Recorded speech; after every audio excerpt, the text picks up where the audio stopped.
Focus on increasing money not save money. ज़्यादातर लोगों का फोकस क्या है, पैसे को सेविंग करने में है, पैसे को बचाने में है। जितना उनके पास पैसा है ना उसको बचाने के चक्कर में रहते हैं, मतलब कि उनके पास 10,000 20,000 50,000 रुपये सेविंग करने का माइंडसेट होता है। अब ये माइंडसेट हमारे परिवार से, एनवायरनमेंट से, या हमारी जो अपनी मेंटलिटी है उसके अंदर आ चुका है। लेकिन रियलिटी क्या है कि अगर आपको पैसे को बढ़ाना है तो आपको इस तरीके से सोचना छोड़ना पड़ेगा कि पैसा बचाना है। आपको सोचना पड़ेगा कैसे पैसे को बढ़ाना है, कैसे पैसे को इंक्रीज करना है, कैसे आप पैसे को मल्टीप्लाई कर सकते हैं, कहाँ अपने पैसे को इन्वेस्ट कर सकते हैं, कहाँ अपने पैसे को लगा सकते हैं, कैसे वो पैसा आपके लिए काम करेगा।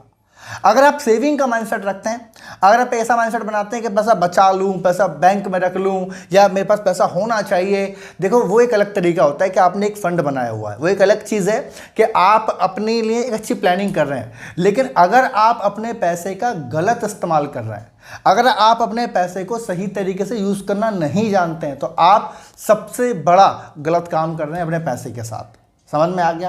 पहला रूल ये दिमाग में बना लीजिए, सेविंग नहीं करना है, इंक्रीज करना है। दिमाग लगाना है पैसे को इंक्रीज कैसे करें। अच्छा, लिमिटेड सेविंग कर लेना, वीडियो गलत मत लेके जाना, जितना कर सकते हो उतना कर लो। लेकिन बचा हुआ देखो, ज़्यादा सारा ही पैसा सेव कर रखा है, सारा ही पैसा अपने बैंक अकाउंट में डाल रखा है, सारा ही पैसा कैश में घर में डाल रखा है, और आप दर दर की नौकरी करते डोल रहे हो। इससे बेहतर है कि आप पैसे को इंक्रीज करने के बारे में सीखो, समझो, लोगों को देखो लोग कैसे कर रहे हैं। मैंने स्टार्टिंग किया, मैं पैसा नहीं कमाता था, फिर कमाया तो क्योंकि देखा नहीं था पैसा, एकदम बहुत सारा अपना पैसा देखा नहीं था, तो सेविंग करना शुरू किया, पैसा सेव करना शुरू किया।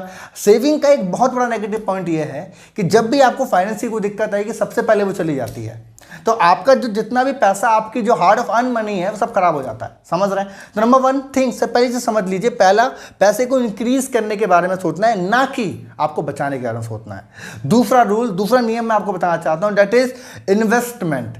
सबसे ज्यादा अपने पैसे को इन्वेस्टमेंट करना है और हमेशा करना है। एक स्टेटमेंट अपने दिमाग में बना लो, मैं आपको बताना चाहता हूं। एक स्टेटमेंट अपने दिमाग में बना लो। क्या स्टेटमेंट है कि आपके पास जब भी पैसे होंगे आप इन्वेस्टमेंट कर देंगे। समझ रहे हैं? जब भी पैसे होंगे, जितने भी होंगे आप इन्वेस्टमेंट कर देंगे। सिंपल सी चीज़ है, ये माइंडसेट आप बना लो। आपके पास 500 रुपये हैं, 300 इन्वेस्टमेंट कर दो। समझ रहे हैं? आपके पास 5,000 रुपये हैं, 3,000 इन्वेस्टमेंट कर दो। इससे पहले आपका दिमाग उस पैसे को कहीं और खर्च करवा दे।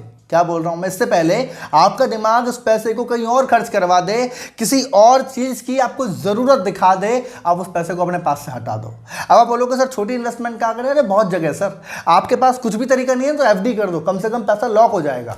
समझ रहे हैं? आप म्यूचुअल फंड शुरू कर दो, म्यूचुअल फंड में आप अपने हिसाब से इन्वेस्टमेंट कर सकते हैं। और कुछ भी नहीं तो मेरा रूल आजमाओ, मैं ETF इन्वेस्टिंग करता हूं। आप समझते हैं ETF इन्वेस्टिंग के बारे में? बड़ा सिंपल है। ETF इन्वेस्टिंग बड़े छोटे छोटे आते हैं, 20 रुपये 25 रुपये 50 रुपये से इन्वेस्टमेंट शुरू हो जाती है।